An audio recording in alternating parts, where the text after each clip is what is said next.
designers, the 4 top designers, and they made really beautiful mouth caps, also to create awareness and to gain money to plant trees in northwest China to make there the environment better. And instead of collaborating with a company or designers, you can also motivate and collaborate with your own consumers.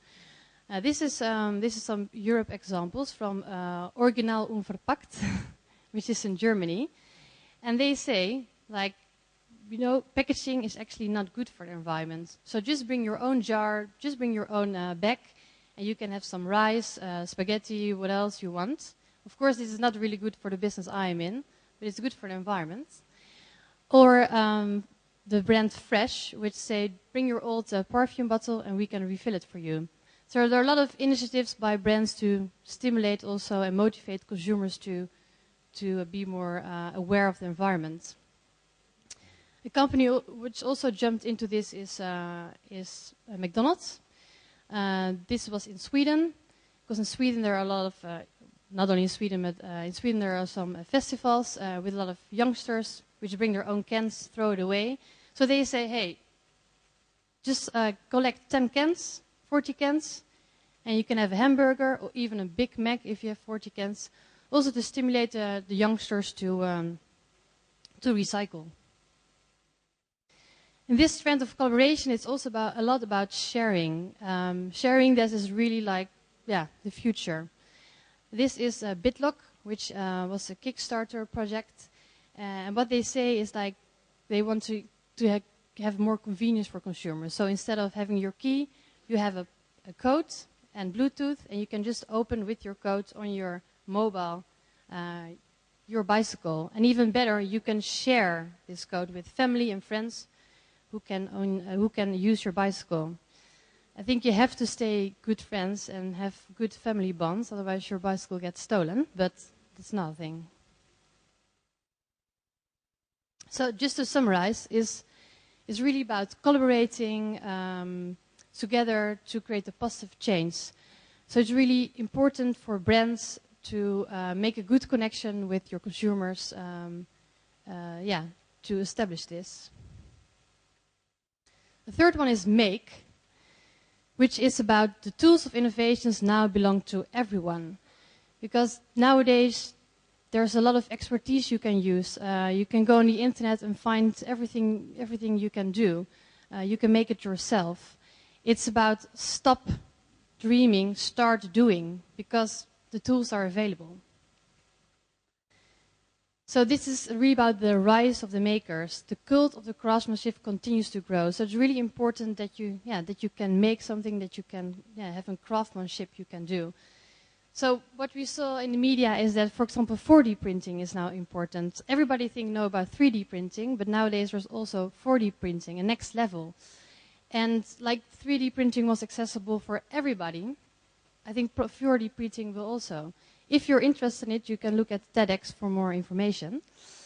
But another initiative by Europe was the European Code Week, where they gathered a lot of people together and they shared how to learn apps, how to learn to make websites, because they said that technology is so rapidly, so changing fast, we need to have more people who can make apps or who can make websites.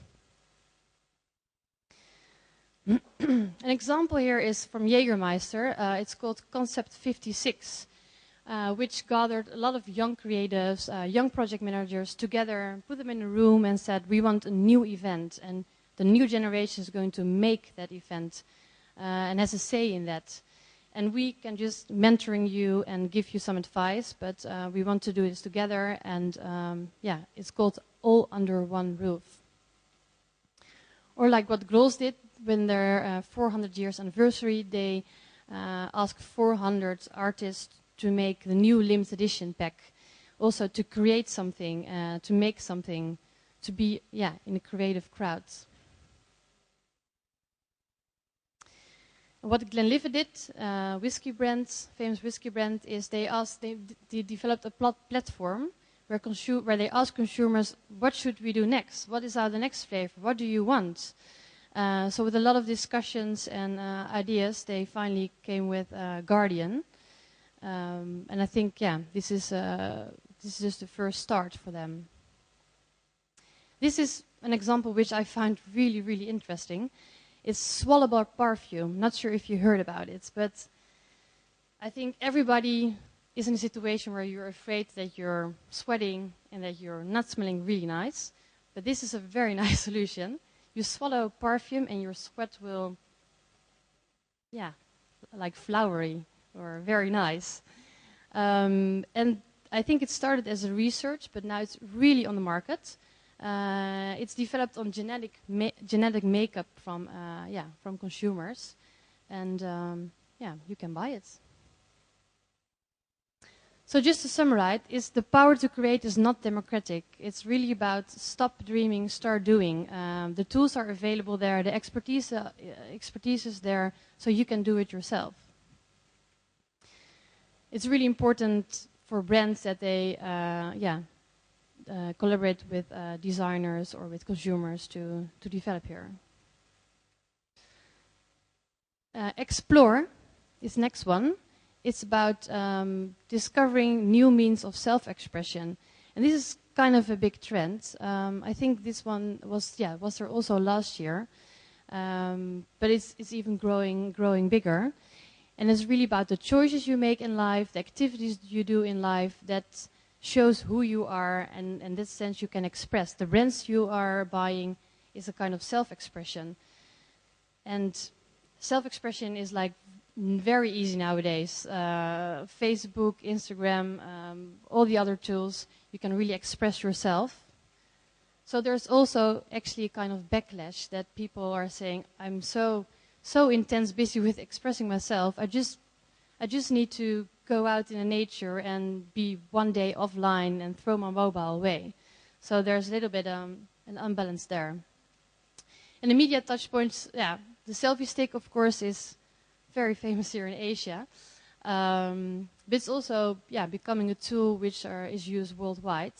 And it's even so intense use that, for example, youngsters in Hong Kong are going on the highest building, making pictures, share it online, like, hey, cool, like what I did. About self-expression speaking, Conchita, who won the Eurovision Song Festival, and it's not because she was really singing nice, beautiful, but because she made a statement, she expressed herself. But also technology-driven, like the self-driven car, makes us, we gain more freedom to explore more valuable things in life, and also therefore to express ourselves. And one brand which is going into going into freedom is the Herschel brand. I'm not sure if you know it, but it's a very famous brand in Europe. I have a lot of Amsterdam colleagues who wear this.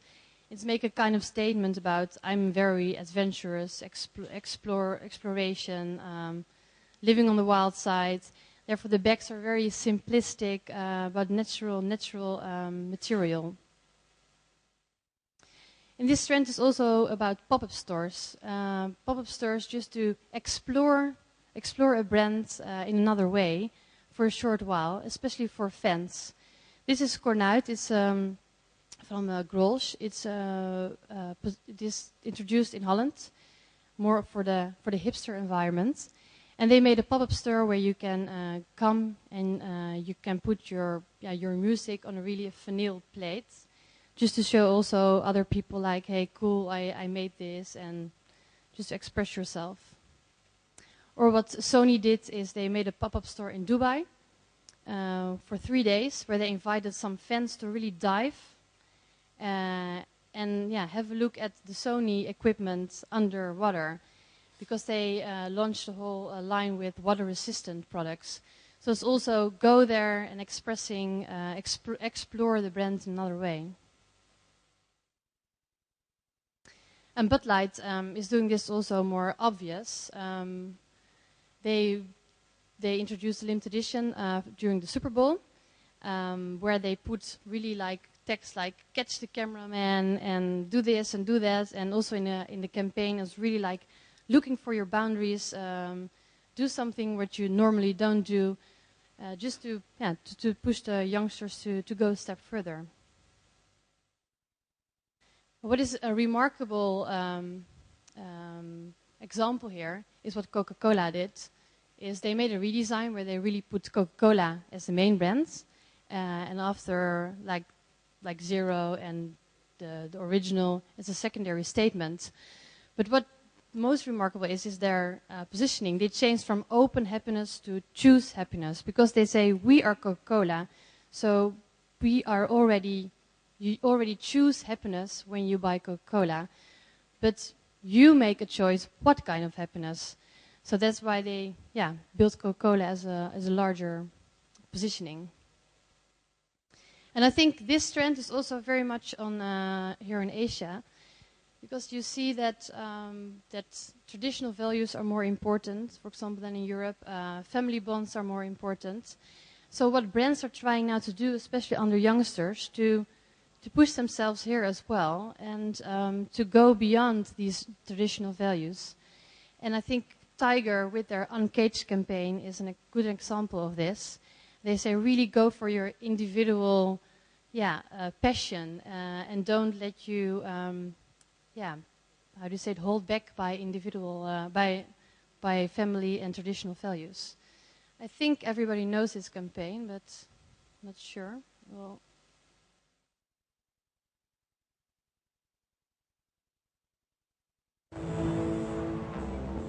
when you dream of being a tattoo artist, the cages are huge.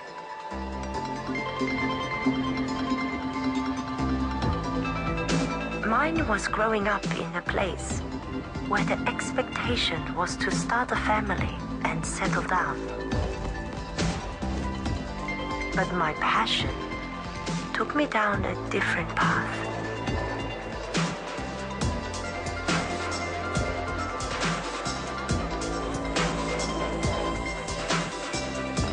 One that showed if you're brave and nimble, you can slip between the bars. Life is about following that fire inside you. Uncage. Yeah, so life is following that fire inside of you. That is what they're saying. Another example is Levi's with their Live It Up campaign. Was introduced during Chinese New Year in February. And they also say, don't go to your family, because just go out and express yourself and have some fun. Also to try to push the youngsters in a different way.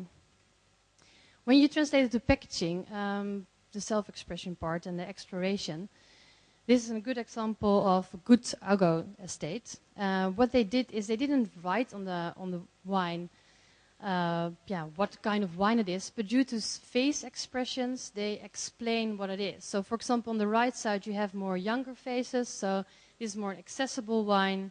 While on the other side, here on the left, you have more like older faces, actually telling this is more a complex wine, more for people who are, already know a lot about wine. So, actually, very funny example how you can present that to your consumers. And this is also about exploration. So the connoisseurship is very important. This is from Time Oak, and they deliver a kind of wooden part when you buy the whiskey, and depends on what you want and what you like. You can put the wood in the whiskey, and let it there for 24 hours, and you have a more complex taste of your whiskey. And what we see is that rituals becoming also very important nowadays. At the moment we're making a special presentation about this as well, because rituals become, it's also exploring the brand in a different way. And this is from Highland Park. If you order Highland Park, the bartender will come with a kind of chamber infusion. You can put it over the glass and you get a peat smoke. So you're not ordering just a normal glass of whiskey, but you're ordering a total experience with it. So just to summarize, it's really crucial to be original and to express yourself. And for brands, I think it's very nice if they can give a tool to consumers in order that they can do that as well.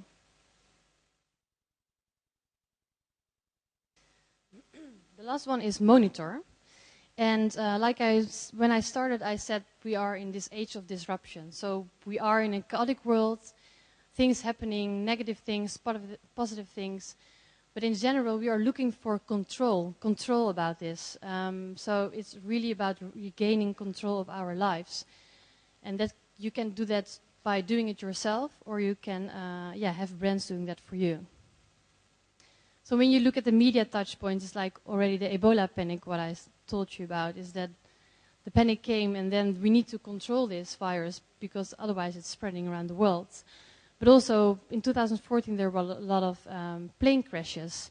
And interesting part is that human beings are starting to make some theories behind it, like why did this happen? Can we do it another way next time? And the iCloud, which was hacked, was also big in the news, putting our data as a risk. So we need to control this. When you translate it to brands, this is, for example, John McAfee's Decentral Android app.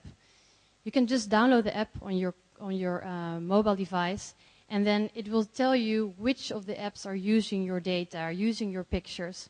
So you're really getting into control of your own data.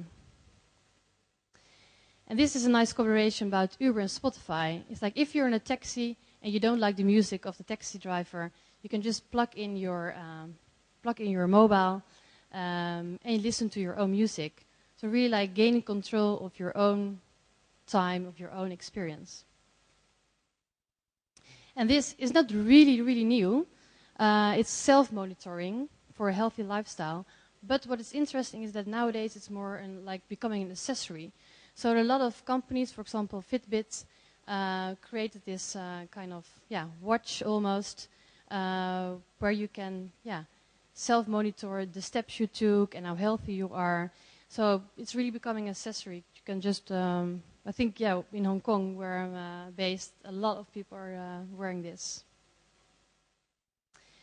And it's also about doing yourself, because we don't trust all the big companies anymore, or particular companies anymore. So we do want to do it ourselves. On YouTube, you can find a lot of movies about how do I make this or how do I make that. So for everybody here who has dry hair, take one avocado, a banana, eggs, some honey, mayo, some oil, mix it, put it in your hair, and your hair won't be dry anymore. And this lovely lady will explain it to you if you don't know how to do it. It's also helping or supporting minorities in particular countries to control also their lives. This is from Halal Minds, which started also in Europe, but now it's in Japan and preparing for more countries. They tell Muslims where they can find their halal products and where it's good, because they, of course, never know if it's really halal or not. So this is gaining control of supporting a minority group. When you translate this into packaging, is that the packaging becoming more scientific. So when you look at, for example, Lumos, they made a kind of label where they really tell you where the grapes are from, how much sun it had, temperature, etc., etc. Really to be as transparent as possible and to be honest as possible. And even to the extreme, like blend and press, which is almost like a medicine, just to show, to get a feeling like, okay, this is really in control, this is good, this is honest. And if we cannot control the brands, we can control the way we consume it. So, for example, Glacial in Brazil, they had an advertising, and they said, put the advertising, wrap it out of your magazine, put it under water, in the fridge, then wrap it around your bottle, and your bottle will be, like, for a longer time, cool. So this is a way to control how we consume it. Another great example, probably you know this, is Kirin in Japan. This started 2 years ago. They started to make a kind of frozen foam on their beer. So if you order a Kirin beer, you get a frozen foam extra on it. and this helps to have the beer like for a longer time cool. But in 2 years time they doubled the shops, and they also made a home version, so you can do it even at home.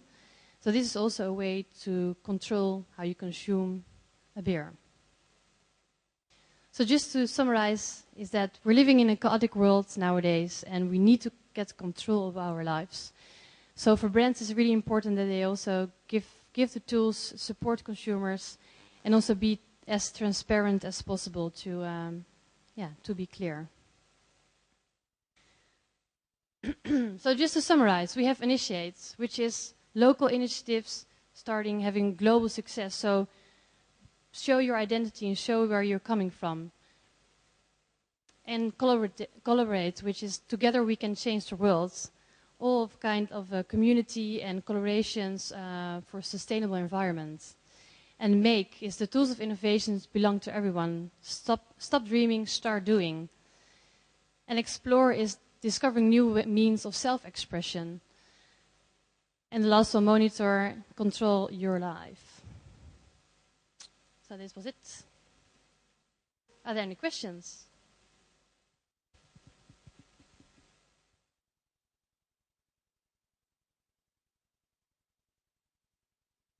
No? Okay, thank you very much.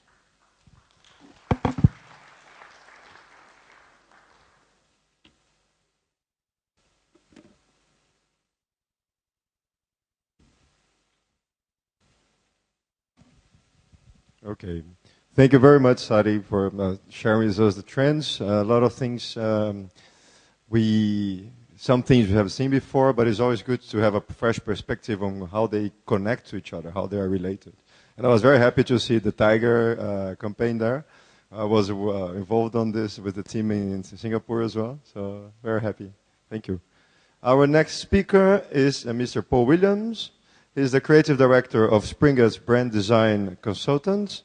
He has an interesting title. We're going to meet an egg and a hen and a lady called Frida or something. Let's see what he has for us.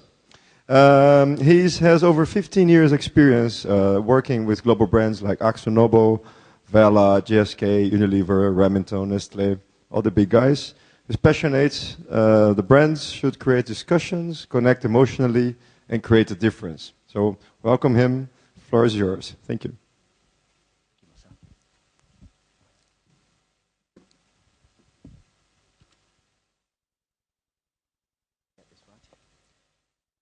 Thanks, everyone. It's great to see so many people still here with us today. First of all, I'd like to thank Isabella and the Simba Events team for the kind invitation to come out and speak to you all. It's my first time in China that I've traveled here. It was, and I managed to get down to the Bund yesterday and look across at the skyline in Shanghai. And it's quite interesting that we're holding an innovation forum in probably one of the most futuristic-looking skylines I've ever seen. So that was really, really a good place to hold this today.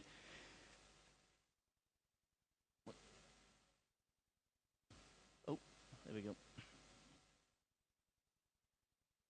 Great. So as Marcelo said, when I got the invitation to travel out here, I thought, well, I'm flying 5,000 miles from London to Singapore. One, I'd better come with an interesting story, and secondly, I should make sure it's a happy one rather than anything sad. So, love, revolution, and a hen named Frida. Our story starts with love, and before I get to that story, I'd like to tell you another story that I read in the Guardian newspaper a while back. It was written by a journalist called Oliver Thring. See if this jogs any of your memories. Every autumn, the Shangjing River drops. It's based in, the river's in Hubei in, I believe, eastern China. Hopefully I'm right over there. When it drops, all of the surrounding lakes turn into these very thick bogs. And what happens is every day, hundreds of men arrive in little boats to wade through these thick bogs. And what they're actually looking to do is to hand harvest a plant called the lotus root. Now, I'd never heard of the lotus root. I didn't know what it was used for. Apparently, it's a key ingredient in loads of Asian cuisine. The show, I don't know if any of you are familiar with where it came from, is A Bite of China. It isn't on TV in Europe or the UK yet, unfortunately.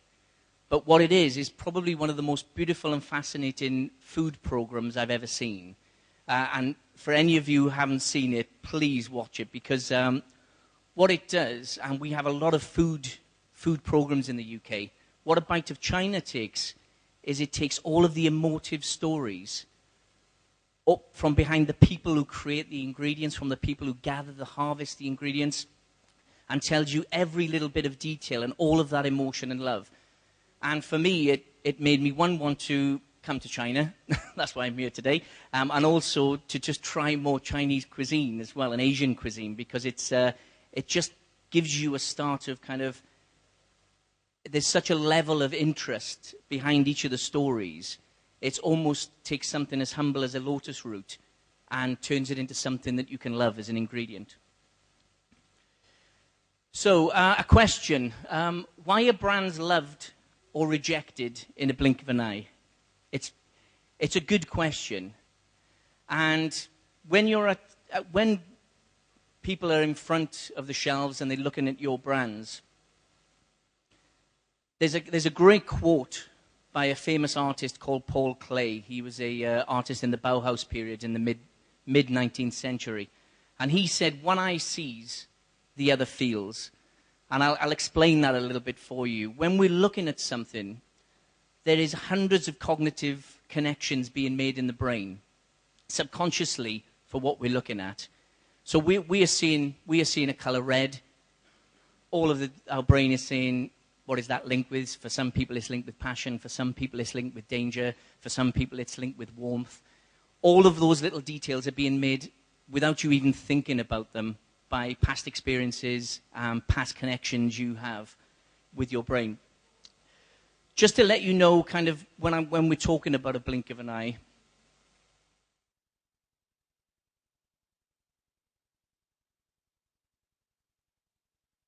bear with me while I get the technology right. The real average time is 3 seconds.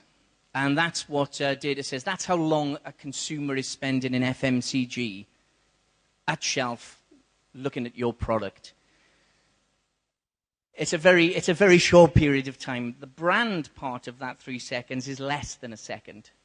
So in a second, they've decided whether to choose you and engage with your brand or to move on to the next one. Just worth considering the next time you want to put a few more messages on pack and you're having a word with your design consultancy to do that. What is really interesting, whether you're a rocket scientist, whether you're a builder, whether you're a homemaker, whether you're a doctor or a lawyer, when people are standing in front of shelves, we're all the same. We all have the same desires and needs. We're looking for something to satisfy our hunger. We're looking for something to quench our thirst. We're looking for something to feed our family.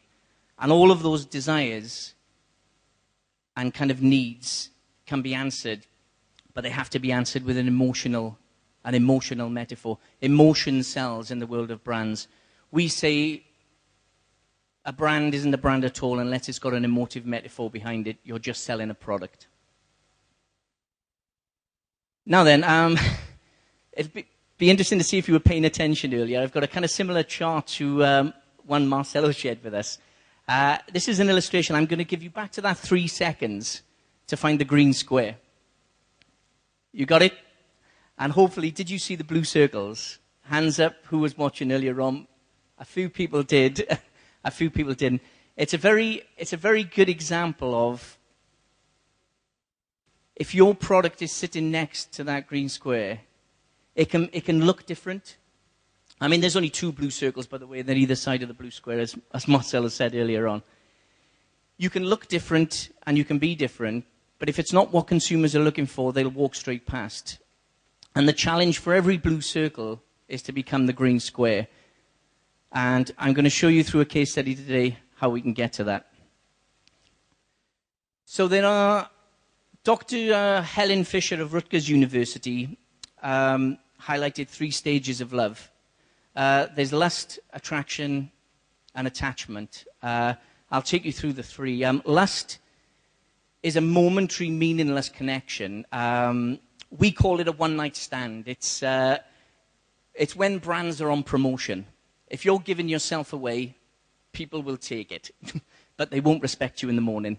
The next stage up, attraction, it's okay until something better comes along. We tend to deal with brands that are, in this level, are offering something functionally different. So it's whiter, it's fresher, it's crisper, and with functional benefits, you're only better until something better comes along. And unfortunately, those people will go with something better. Obviously, the challenge and the key thing to get up to is attachment. That's that lasting emotional connection, soulmates. That's where you become the green square. That's when you become a brand that's worth queuing around the block for when you launch a new iPhone. Or it's a brand like, I think earlier in the day we saw Oreo, that you can use as an ingredient and it's got that much love that people will buy ice cream because it's got Oreo in, or they will buy other products just because of that ingredient. So brand love, and this is, people always ask, well, what is brand love? How do I get it? It's to be understood and desired in an instant. And we spoke about that instant. It's less than a second. So unless you can capture people in that second, they're gone and they're moving on to the next brand. This is a simple brand love test we run at Springits, and we put every brand we work with through this. And it's there's only 3 things on it, and probably in all the 20 years I've worked in branding, if a brand's failing, it's probably due to one of these 3 things. Firstly, it's about being distinctive, and that isn't just about being a different color for someone else. That's knowing your difference in a category. What are you doing above that category to stand out? It's no good just being a beer in a beer category, or it's no good just being a biscuit in a biscuit category. What's your key difference? What are you offering consumers that is different? Secondly, grab attention. With the chart we just showed, there's a lot you can do to grab attention. You can do things with shape, with packaging, with color, with messages, with brand naming. But it's all about gaining that impact at point of exposure. And lastly, engage. It's no good grabbing attention. It's no good being distinctive unless you start to engage with consumers. And by engage, we mean actually telling them that compelling story. So back to our happy egg story. And I'm going to show you where we had to create brand love. This was it. Not a very inspiring looking shelf, as you probably agree. This very grey, green, soulless world. Grey was barn eggs, and green was free-range eggs. And Noble, who are the UK's largest egg supplier to retail, they supply all the top retailers, Tesco, Sainsbury's, Asda's, and so on. They came to us with a very simple brief. In fact, it was probably the simplest brief I've ever had in my career, because it was only 5 words. And it was, we want an egg brand. And that was it. I turned the page over to see if there was any more, and there was nothing. So as we said, a very challenging brief, but nonetheless, it got us excited, because as we approached this category, we realized that there was nothing there. There was no brand who was doing anything trying to kind of grow the category or push it. Everything was just being reduced. So they needed an egg brand. What we needed was a revolution in that category. So what we started to look at, and this is forgive me, you've probably seen a lot more busy charts. This is a very simple chart. It's simple for a reason.